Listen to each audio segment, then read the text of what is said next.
Dahulu kala, di suatu desa kecil dekat lembah yang asri, tersebutlah dua bersahabat bernama Embro dan Pipo. Mereka adalah tipe pemuda yang berambisi untuk menjadi orang terkaya di desanya. Mereka kerap membicarakan impian dan ambisi mereka itu akan kekayaan, kehidupan, dan gaya hidup yang ingin mereka miliki nantinya. Mereka tidak takut untuk bekerja keras, hanya saja mereka masih belum mendapatkan kesempatan untuk dapat mewujudkan cita-cita mereka. Tanpa putus asa, mereka terus mencari dan mencoba gagasan-gagasan baru untuk mendapatkan kesempatan tersebut.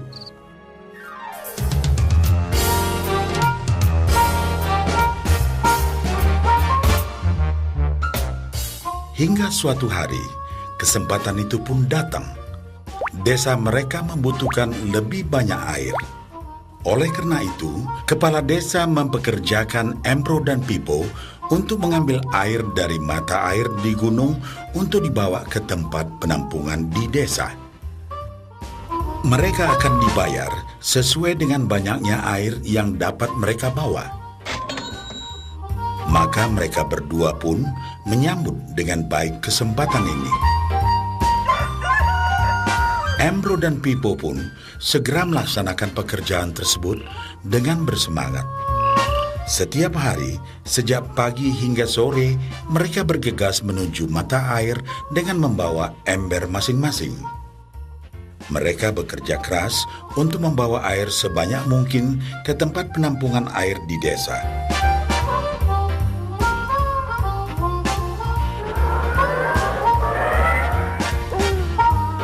Menjelang sore hari, mereka pun pulang dengan membawa upah dari hasil jerih payah mereka hari itu. Embro merasa puas sekali dengan pekerjaannya itu dan besarnya upah yang ia dapatkan. Dia yakin bahwa dengan pekerjaannya ini, ia bisa segera mewujudkan cita-citanya. Bahkan untuk menambah penghasilannya, Embro membuat ember yang lebih besar agar dapat lebih banyak membawa air.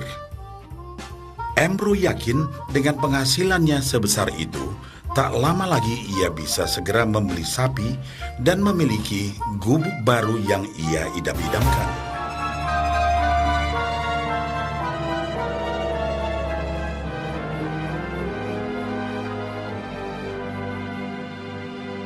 Lain halnya dengan Pipo. Dia merasa tidak nyaman dengan cara yang mereka lakukan itu. Ia mencari cara yang lebih nyaman untuk mendapatkan lebih banyak uang. Suatu hari, Pipo mendapat sebuah gagasan.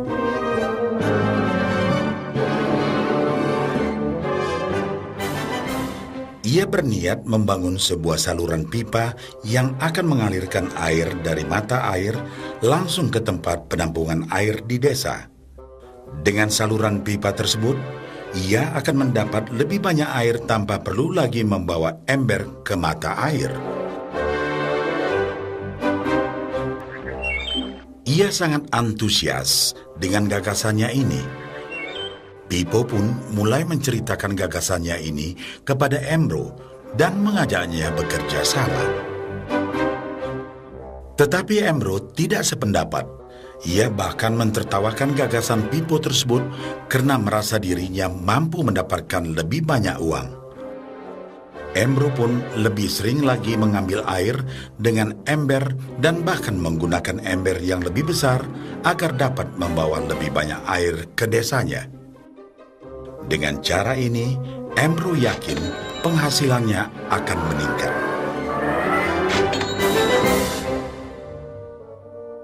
Pipo akhirnya memutuskan untuk mewujudkan sendiri gagasannya itu.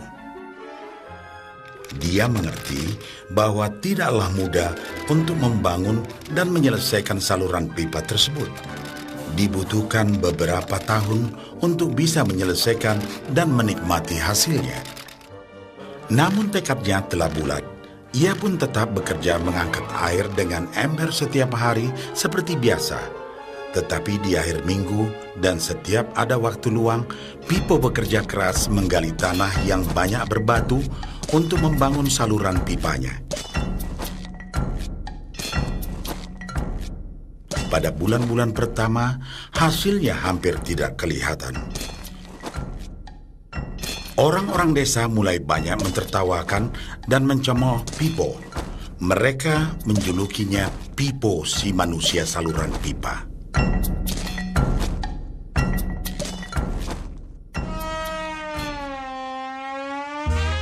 Sementara itu, penghasilan Embro telah meningkat 2 kali lipat. Ia sudah berhasil membeli sapi dan memiliki gubuk baru yang lebih besar. Gaya hidupnya pun sudah mulai berubah.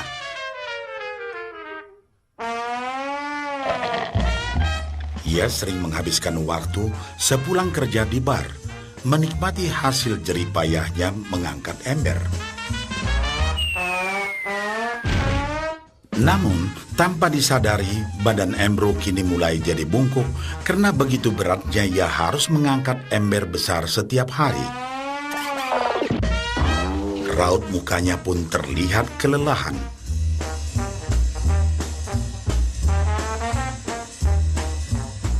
Semakin hari, semakin sedikit air yang dapat dibawanya karena tenaganya berkurang seiring bertambahnya usia.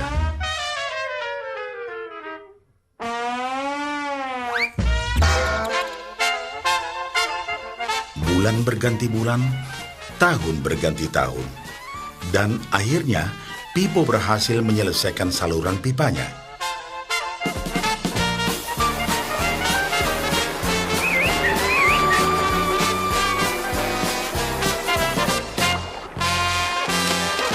Kini, tanpa perlu bersusah payah mengangkat ember, Pipo akan mendapat lebih banyak uang berkat air yang terus mengalir memenuhi tong-tong air di tempat penampungan.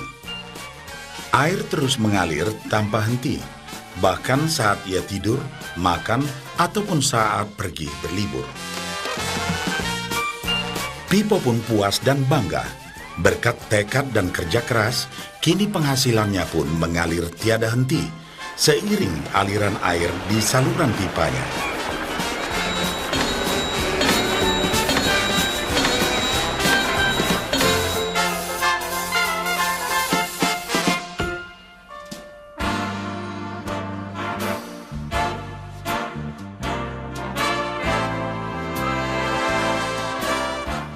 Setelah melihat cerita Embro dan Pipo, kita sadari bahwa cerita mereka menggambarkan kehidupan kita.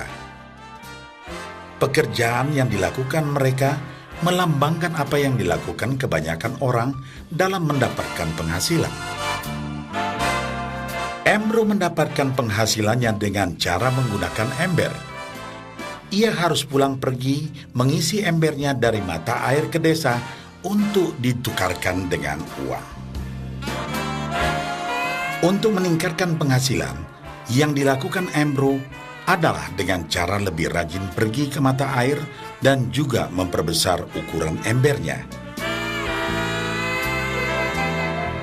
Dalam kehidupan yang nyata, sangatlah normal kalau kita ingin meningkatkan penghasilan, kita harus bekerja lebih keras.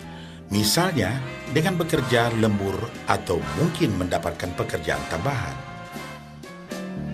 Kita juga dapat memperbesar ember kita, yaitu dengan menerima posisi pekerjaan yang lebih tinggi. Sebagian besar dari kita menukarkan waktu kita untuk mendapatkan uang. Seperti juga Embro, kita pun memiliki waktu yang terbatas untuk dibarterkan menjadi uang. Dan kita tahu, setiap orang hanya memiliki 24 jam per hari, dan tidaklah mungkin kalau kita membarterkan seluruh waktu kita untuk bekerja. Dan yang lebih sulit lagi, yaitu jika kita tak mampu lagi membarter waktu kita, karena alasan usia, kesehatan, ataupun alasan lainnya sehingga penghasilan kita terhenti sama sekali. Tetapi coba perhatikan apa yang dilakukan Pipo. Secara bijaksana, Pipo tidak membarterkan seluruh waktunya hanya untuk mendapatkan penghasilan yang terbatas. Tetapi dia menggunakan sebagian waktu yang dimilikinya untuk membangun saluran pipa, karena dia tahu bahwa saluran pipa ini akan mendatangkan penghasilan yang berkesinambungan tanpa dia harus membarterkan seluruh waktunya. Dia tahu bahwa suatu hari nanti, mungkin karena alasan usia atau kesehatan, dia akan tidak dapat lagi membarterkan waktunya dengan uang. Sedangkan bila ia mampu mewujudkan gagasan saluran pipanya itu, dia hanya perlu bekerja keras sekali saja untuk membangun saluran pipa. Setelah saluran pipa selesai, maka penghasilan akan terus mengalir bagi Pipo. Pipo telah menunjukkan kepada kita bahwa untuk mendapatkan penghasilan, kita tidak selalu harus dengan cara barter waktu dengan uang. Ada cara lain yang lebih baik. Bagaimana dengan Anda?